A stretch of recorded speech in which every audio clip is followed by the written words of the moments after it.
नमस्कार दोस्तों, वेलकम। स्वागत है एक बार फिर से आप सभी का आर्य जंक्शन पर। मैं हूं घनश्याम।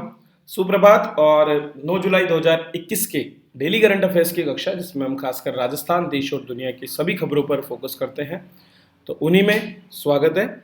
चलिए तो शुरुआत करते हैं आज की कक्षा की और देखते हैं कि क्या कुछ कल की खबरें हैं जो हमारी एग्जाम के लिए महत्वपूर्ण हो सकती है। उससे पहले जो हमारी करंट अफेयर्स की बुक है, मई माह तक की अवेलेबल है हमारे एप्लीकेशन आर एस जंक्शन पर और हमारी वेबसाइट लिंक online.rsjunction.com पर। यहाँ से आप इसका लाभ ले सकते हैं। राजस्थान इकोनॉमिक रिव्यू, जिसके मैं रेगुलर क्लासेस ले रहा हूँ और 10 से ज़्यादा क्लासेस जिसकी हो चुकी हैं, उसके इकोनॉमिक रिव्यू का टेस्ट सीरीज में मैंने एक बनाया है जो इस एप्लीकेशन पे अवेलेबल है, जो आपको इकोनॉमी में काफ़ी बेहतर करेगा और आप अच्छे अंक जो हैं अपनी परीक्षा में प्राप्त कर पाएंगे। चलिए, तो हमारा पहला प्रश्न आज का, जो कि इस माह का 48वां प्रश्न भी है।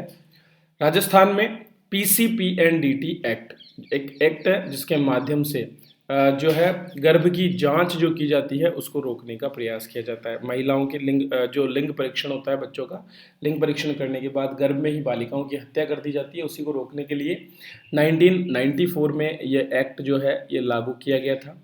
और इसी के अंतर्गत एक योजना है जिसे कहा जाता है मुखबिर योजना। तो मुखबिर योजना के माध्यम से ट्रैप किया जाता है ऐसे सभी डॉक्टर्स को, ऐसे सभी संस्थानों को जिनके द्वारा इस जघन्य कार्य को अंजाम दिया जाता है। इसमें अब प्रोत्साहन राशि को और बढ़ा दिया गया है, 2.5 लाख रुपए से बढ़ाकर इसे 3 लाख रुपए कर दिया गया है। तो प्रदेश में और बेहतर तरीके से पीसीपीएनडीटी एक्ट जो है उसको लागू करने और इसके साथ साथ इसके अंतर्गत और अधिक लोगों को जानकारी देने के लिए प्रोत्साहित करने के लिए ऐसा किया गया है। योजना में निर्धारित 2.5 लाख की राशि की पहली किस्त सफल डिकॉय होने पर, दूसरी न्यायालय में परिवाद दर्ज होने पर और तीसरी किस्त फैसला आने पर दी जाती थी। लेकिन अब मुखबिर डिकॉय गर्भवती महिला और सहयोगी को पहली किस्त सफल डिकॉय होने पर और दूसरी किस्त न्यायालय में अभियोजन पक्ष के समर्थन में बयान के बाद दे दी जाएगी। पहले गर्भवती महिला को 3 किस्तों में कुल 1 लाख रुपए मिलते थे, लेकिन अब उसे 2 किस्तों में कुल 1.5 लाख रुपए मिलेंगे। इसी तरह मुखबिर को पहले 3 किस्तों में 33,000 रुपए के हिसाब से जो है 1 लाख रुपए, जबकि सहयोगी को 16,625 रुपए के हिसाब से 50,000 रुपए मिलते थे। लेकिन अब मुखबिर को 2 किस्तों में 50,000 और सहयोगी को 2 किस्तों में 25,000 रुपए दिए जाएंगे। तो महिला को 1.5 लाख रुपए, मुखबिर को 1 लाख रुपए और सहयोगी को 50,000 रुपए की सहायता राशि इसमें प्राप्त होगी। चलिए आगे बढ़ते हैं और बात करते हैं हमारे अगले प्रश्न की।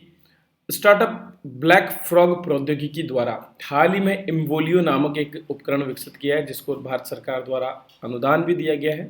तो ये एक प्रकार का उपकरण है जो चिकित्सा स्तरीय प्रशिक्षक के रूप में काम करता है। लगातार भारत में जो है दोस्तों टीकाकरण अभियान आगे बढ़ रहा है। इसके अलावा हमारा इंद्रधनुष, जो कि राष्ट्रीय स्वास्थ्य मिशन के अंतर्गत विभिन्न प्रकार के टीकों का समावेशन करता है।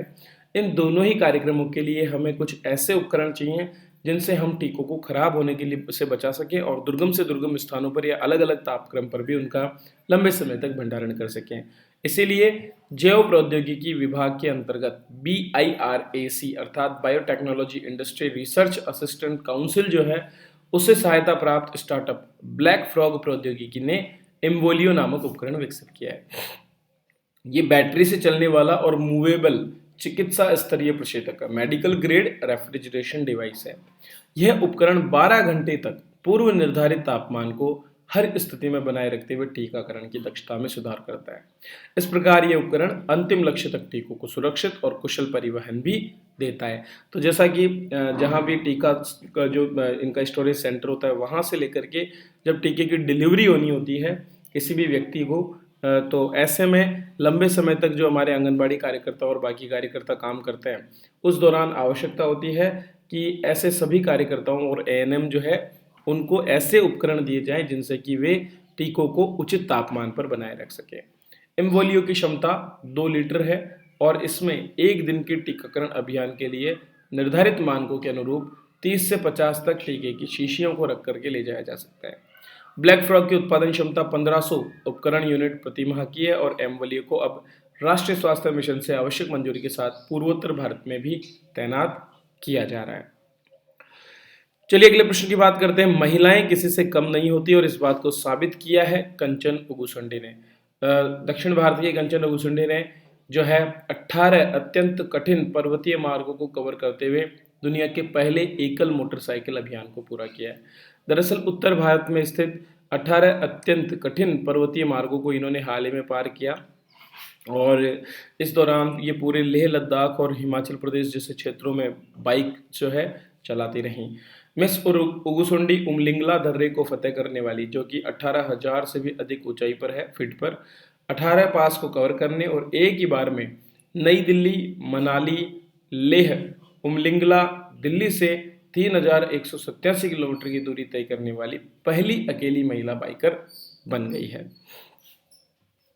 अगला प्रश्न देखते हैं। National institute of biomedical genomics, जो कि जेनेटिक इंजीनियरिंग पर काम करता है, जो कि कल्याणी में स्थित है, कोलकाता के पास, पश्चिम बंगाल में, उसने हाल ही में एक कैंसर के जीनोमिक बदलाव का दुनिया का पहला डेटाबेस तैयार किया है और यह है मुंह का कैंसर।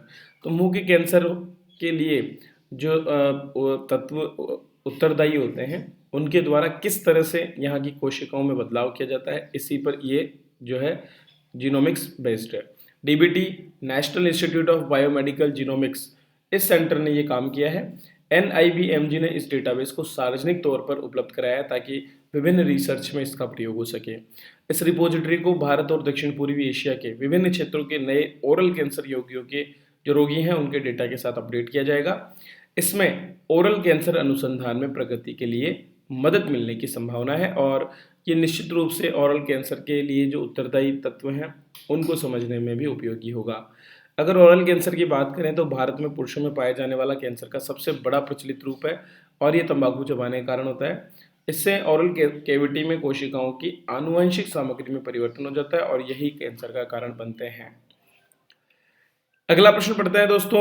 GI अर्थात ज्योग्राफिकल इंडिकेशन से प्रमाणित भालिया किस्म के गेहूं का उत्पादन हाल ही में पूरे भारत में हो रहा है, मुख्य रूप से विशेष रूप से एक क्षेत्र में जो है गुजरात, और इसको जो है अब निर्यात करना शुरू कर दिया है। हाल ही में श्रीलंका को इसकी पहली खेप भेजी गई, जिसके बाद जो है ये चर्चा में है। तो देश में रिकॉर्ड पैदावार के बाद अब गेहूं का निर्यात भी हो रहा है। इसी क्रम में GI प्रमाणित भालिया किस्म के गेहूं की पहली खेप गुजरात से केन्या और श्रीलंका को भेजी गई है।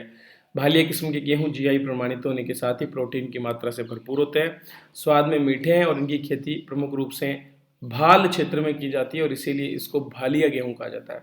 भाल क्षेत्र में अहमदाबाद, आणंद, खेड़ा, भावनगर, सुरेंद्रनगर और भरूच जैसे गुजरात के जिले सम्मिलित हैं। ये बारिश के मौसम में बिना सिंचाई के उगाया जाता है और गेहूं को सिंचाई या बारिश की आवश्यकता नहीं होती क्योंकि वे संरक्षित मिट्टी की नमी पर खेती की जाती है। इस किस्म का उपयोग सूजी तैयार करने के लिए होता है। इसकी किस्म को जुलाई 2011 में GI प्रमाणन भी प्राप्त हुआ था। चलिए अगले प्रश्न की बात करते हैं। PM वाणी स्कीम एक विशेष स्कीम जो कि इंटरनेट कनेक्टिविटी को बढ़ाने के लिए शुरू की जाएगी।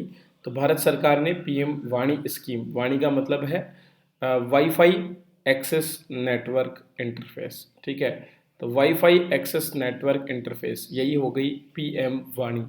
ये वाणी स्कीम शुरू की जाएगी जिससे कि सभी को मुफ्त और आसान इंटरनेट मिले। इस योजना को एक ऐसी सेवा के रूप में स्थापित किया जाएगा जिससे पूरे देश में इंटरनेट सेवाएं जुड़ पाएंगी। इस वाईफाई एक्सेस नेटवर्क इंटरफेस के सफल कार्यान्वयन के लिए पूरे देश में सार्वजनिक डेटा केंद्र खोले जाएंगे। क्या खोले जाएंगे? पब्लिक डेटा सेंटर्स, ठीक है। इन सार्वजनिक डेटा केंद्रों को खोलने के लिए आवेदक को कोई लाइसेंस शुल्क या पंजीकरण शुल्क नहीं देना होगा। केंद्रीय मंत्रिमंडल ने 9 दिसंबर 2020 को इससे मंजूरी दी थी और पहली बार भारतीय दूरसंचार नियामक प्राधिकरण द्वारा वर्ष 2017 में इसकी अनुशंसा की गई थी। अब प्रश्न आता है कि इसकी ज़रूरत क्या है। तो बहुत सा डेटा जो है वो आप समझिए। 2015 से 2020 के बीच भारत में इंटरनेट ग्राहकों की संख्या 30 करोड़ से बढ़कर 70% हो गई, 70 करोड़ हो गई। तो 20% की वार्षिक चक्रवृद्धि वृद्धि दर है। Digital quality of life index 2020 में भारत को इंटरनेट वहनीयता अर्थात इंटरनेट अफोर्डेबिलिटी में 9वें स्थान पर रखा गया और ये UK, संयुक्त राज्य अमेरिका और चीन जैसे देशों से भी बेहतर है। लेकिन हमारे यहाँ पर वर्तमान में जो इंफ्रास्ट्रक्चर है वो काफ़ी कमज़ोर है। नेट लोगों की बुनियादी जरूरत बनता जा रहा है और महामारी में इसकी ज़रूरत और बढ़ गई है। आज औसत भारतीय परिवार को एक दिन में 20 GB डेटा की आवश्यकता होती है और इसीलिए इस तरह की वाईफाई से इंटरनेट एक्सेस करने वाली योजनाओं की काफ़ी ज़्यादा मात्रा में ज़रूरत है ताकि लोग बेहतर गति के साथ में इस डेटा का उपयोग कर सकें।